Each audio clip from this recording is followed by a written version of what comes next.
Hello అండి, ఈరోజు వీడియోలో నేతి బొబ్బట్లు ఎలా ప్రిపేర్ చేసుకోవాలో చూద్దామండి. ముందుగా ఒక గిన్నెలోకి 1 కప్పు దాకా శనగపప్పు తీసుకొని బాగా 2 టైమ్స్ వాష్ చేసుకోవాలన్నమాట.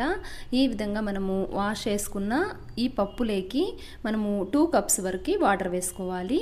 ఇప్పుడు ఒక 10 నిమిషాలు నానబెట్టుకోవాలి ఈ పప్పుని. తర్వాత వచ్చేసి మరొక గిన్నె తీసుకొని అందులోకి 1 కప్పు పప్పుకి 2 కప్పుల గోధుమ పిండి తీసుకొని ఇందులోకి కొంచెం పసుపు, చిటికెడు ఉప్పు, అలాగే కొద్దిగా నెయ్యి వేసుకొని బాగా కలుపుకోవాలి. ఆ తర్వాత వచ్చేసి కొద్దిగా వాటర్ వేసుకుంటూ పిండిని సాఫ్ట్గా ఈ విధంగా కలుపుకొని పక్కన పెట్టుకోవాలి. తర్వాత కుక్కర్ తీసుకొని ఇందాక నానబెట్టుకున్న పప్పు కుక్కర్లోకి వేసుకొని కొంచెం పసుపు వేసుకొని ఒక 2 విజిల్స్ వచ్చే వరకు ఉడికించుకోవాలి.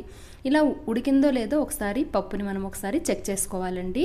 1 కప్పు పప్పుకి 2 కప్స్ వాటర్ సరిపోతాయి అన్నమాట. ఇలా మెత్తగా ఉడికింది అన్నప్పుడు ఒక గిన్నెలోకి ఈ పప్పులో ఉన్న వాటర్ని వడగట్టేసుకోవాలి. కొంచెం పప్పు చల్లారిన తర్వాత మిక్సీ జార్లోకి వేసుకొని ఈ పప్పుని మెత్తగా గ్రైండ్ చేసుకోవాలి. ఇలా గ్రైండ్ చేసుకున్న తర్వాత స్టవ్ ఆన్ చేసి ప్యాన్ పెట్టుకొని 1 కప్పు దాకా తురిమిన బెల్లం వేసుకొని కొద్దిగా వాటర్ వేసుకొని కొంచెం ఒక 5 ml వాటర్ వేసుకొని ఇలా కరగనివ్వాలి బెల్లం. తర్వాత మనం గ్రైండ్ చేసుకున్న ఈ పప్పు వేసేసుకొని దగ్గర పడే వరకు కుక్ చేసుకోవాలి. తర్వాత కొంచెం యాలకుల పొడి, కొంచెం వచ్చేసి నెయ్యి వేసుకొని ఒకసారి కలుపుకొని పక్కన పెట్టుకోవాలి. తర్వాత వచ్చేసి కొంచెం గోధుమ పిండి తీసుకొని ప్లాస్టిక్ ప్లేట్ మీద కొంచెం గీ అప్లై చేసుకొని కొంచెం పూర్ణము ఈ గోధుమ పిండి మధ్యలో పెట్టుకొని ఇలా ఫోల్డ్ చేసేసుకోవాలన్నమాట.